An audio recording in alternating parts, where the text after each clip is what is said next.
Let that set in for a second. 3 weeks from now, I'm going to be running a 100-mile ultra marathon up in Mohican State Park in it's kind of north central Ohio.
Welcome back to the channel, everybody. My name is Dan. I am the Ultra Dad. I hope you're doing well this evening.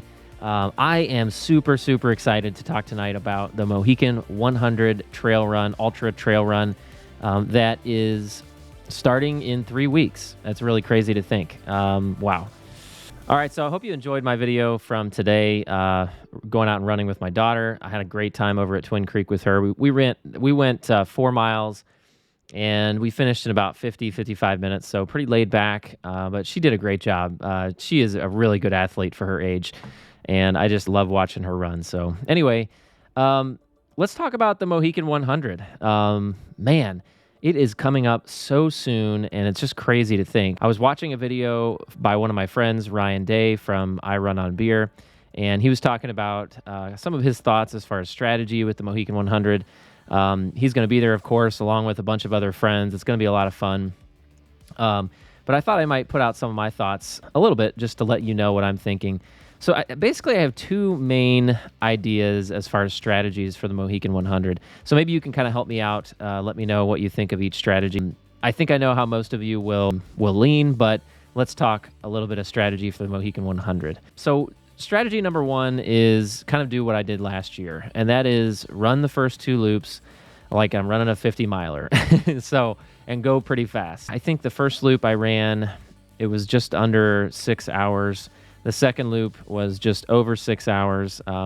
And I think my my lifetime PR for the 50 mile is 11:45. So pretty much running my normal 50-mile pace. And that's how I started the Mohican 100 2021 last year.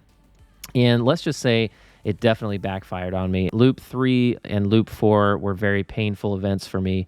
Loop 3 wasn't terrible, but Loop 4, I basically walked the entire loop, basically the entire marathon. So that's strategy 1, is do what I did last year and and maybe tweak it a little bit here and there, but generally speaking, run the first 2 loops pretty fast. The good side of that strategy is you bank a lot of time so that since you're so tired for loop 3 and 4, you have extra time to finish the race. The negative, of course, is it tends to potentially blow up in your face. And that's almost what happened. At mile 75 last year, it was a nightmare. I was in a lot of pain.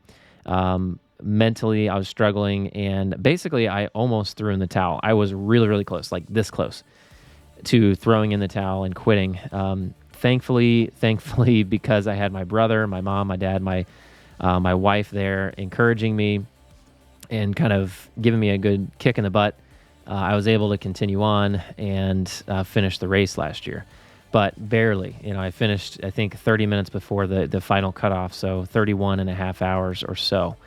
So that's strategy number 1. Strategy number 2 is a lot different, and I think in my mind it would be slowing down substantially for the first 2 loops, and almost making it almost too easy in some ways, so that loops 3 and 4 I have a lot more energy, and I don't think I'm going to kid myself and think that I would be able to actually increase my speed my 3rd and 4th loop, but maybe have more energy and have a better performance overall. And who knows, maybe that last loop I am able to speed up a little bit. So, and maybe able to run, parts of loop 3 and 4 instead of walking almost the entire final loop from 75 to 100. So that's strategy number 2. I don't know. I mean, the idea of doing strategy 2 is a little bit scary to me, because I feel like if you go too slow in loops 1 and 2, that you may not finish on time. You may run out of time on loop 4 at some point. And so that does frighten me quite a bit. But I think most people would say loops 3 and 4, would lean towards that second strategy, and that is go easy in the beginning. A lot of people say, pick a slow pace and go even slower in the beginning of the race. And that's definitely not what we did last year. So I don't know. And then I guess a third strategy is just go crazy from the beginning to the end and see how well I can run. I don't know. That sounds pretty nuts to me, especially in a 100-mile race. I think that tends to cause blow-ups. And am I willing to take the risk? Do I want to finish a 3rd time in a row, or do I want to take a big risk and potentially not finish, but also potentially have a really good time for me and a big PR? So I don't know. It is hard to know right now what strategy I'm going to pick, but generally there's those 3, potential strategies for the Mohican 100 in my mind. And we're just going to have to see what I do. Tomorrow I have a big run. I don't know exactly how long it's going to be, but I'll certainly keep you up to date and let you know how I feel like I'm doing. And we'll see. So I think tomorrow during my long run, I'm going to focus on trying to keep a pace that I think is realistic for, it would match the pace that I would start the Mohican 100 at, and see how that goes. So I'll definitely let you know how the run goes and fill you in on what that pace was. I'm not even sure right now, to be honest, what I'm going to pick, or how fast I'm going to go. But I'm looking forward to testing it out. This will probably be my longest run before I run the Mohican 100. So we're about 3 weeks out. And I think it's the perfect time to try to throw down a really long run, and see what I can do. So anyway, thanks again for watching the channel. Thanks for following along. If you're running the Mohican 100, definitely mention it down below in the comments. I'd love to hear about it. And I'd love to see you out there. So I saw a bunch of people out there last year. I'm sure it'll just only increase this year. A lot of fun going on, a lot of cool people that are going to be running the race, and I can't wait to hang out with everybody and have a good time in Loudonville, Ohio. All right. Have a great night, and we will catch you in the next one.